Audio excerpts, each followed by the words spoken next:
जब एक भक्त ने शिव और पार्वती को अलग करना चाहा तो मां पार्वती ने गुस्सा में आकर उसके शरीर की सारी शक्ति छीन ली, लेकिन भगवान शिव ने उसे खड़ा होने के लिए तीसरी टांग दे दी।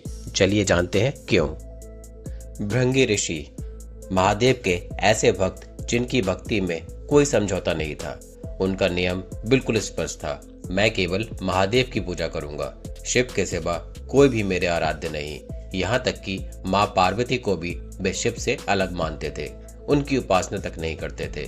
भृंगी ऋषि के लिए भक्ति एक दिशा थी, पर उसमें संतुलन नहीं था।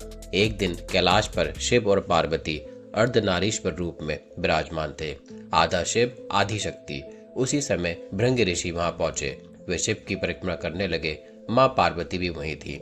माँ ने शांत स्वर में कहा, भृंगी, जब भी शिव की परिक्रमा करो तो मेरी भी करो, क्योंकि मैं शिव से अलग नहीं हूँ। लेकिन भृंगी ऋषि अड़ गए। उन्होंने कहा, मेरी भक्ति केवल शिव के लिए है, और अहंकार से वशीभूत होकर उन्होंने माँ पार्वती और शिव के बीच से निकलकर केवल शिव की परिक्रमा की। माँ पार्वती को यह अपमान नहीं लगा, यह उन्हें असंतुलन भक्ति लगी।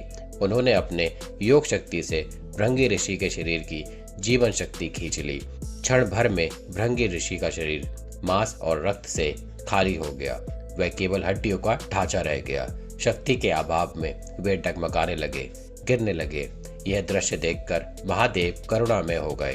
उन्होंने कहा, भक्ति में कठोरता हो सकती है, पर अहंकार नहीं। शिव ने अपनी कृपा से भृंगी ऋषि को एक अतिरिक्त पैर प्रदान किया ताकि वे गिरे नहीं।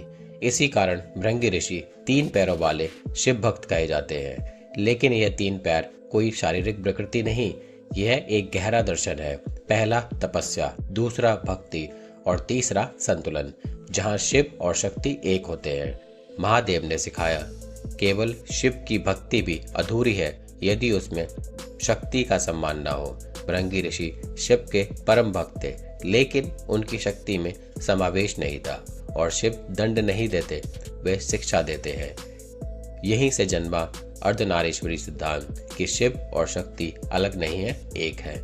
यह कथा हमें सिखाती है, भक्ति में अहंकार का स्थान नहीं।